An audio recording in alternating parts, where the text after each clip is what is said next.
Where your treasure is, there will your heart be also. God has given us unlimited treasures in His Word.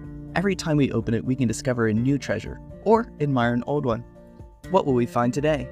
Here's Carla Early with Treasure Hunt in the Word. About 2007 to 2010 was a very challenging period of time for me. Mostly because my beloved son entered the terrible 2s, which morphed into the curious 3s and 4s. As we've heard, curiosity killed the cat. And for a mother, life can get rather stressful trying to keep 2 steps ahead of a very curious little monkey, who was, by the way, banned from watching Curious George for obvious reasons. And stressed out moms can get angry when she finds toothpaste smeared all over her bathroom, her older daughter's hair stuck in the vacuum cleaner while still attached to her head, and, well, you get the idea. One day, after a certain last straw incident that will not be described here, I found myself so angry I was shaking. But then I looked at my son, crying and scared. I took him in my arms, knowing it's hard to stay angry and cuddle an adorable toddler at the same time. I said, "I'm very upset with you right now, but I love you very much, and I'll always love you, no matter what." He looked at me, snuffling, and asked, "Really, Mama? You'll always love me?" That's when I started crying. Imagine my son thinking, fearing that it was possible for me to lose the love I have for him. Even though I was frustrated, disappointed, and even angry, he was my son. He could never lose my love. That's what God's love is like.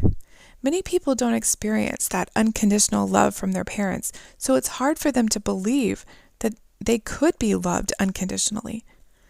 That's one reason Jesus gives us the Bible, to explain His love, show it in story after story of Israelite rebellion, to prove it once and for all, as Jesus came to earth, God with us, Emmanuel, not to condemn us, but to save us from all our sins and give us a way out, to clean us up.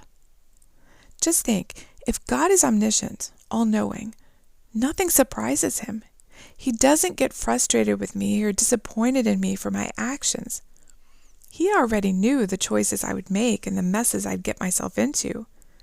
And He already had plans set in motion of how to bring me back to Him. Nothing can separate us from His love. He lovingly crafted His gift of salvation so that it's only through His grace that we can get it, not by working for it or trying to be good enough. One of the many titles of Jesus in the book of Revelation is Him Who Loved Us. Isn't that a beautiful description of who God is? 1 John 4:10 says, "And this is love, not that we loved God, but that He loved us, and sent His Son to be a propitiation for our sins." Then He gently reminds us, "Beloved, if God so loved us, we also ought to love one another." Have you ever been afraid of losing God's love? How has He proven His love for you throughout your life? How is God wanting you to pass on His unconditional love to someone today? You can contact us at treasurehuntintheword@gmail.com. We'd love to hear the treasures God has given you through His Word. You can listen to other episodes on our website, which you can find in the description below. Thank you for listening, and remember, where your treasure is, there will your heart be also.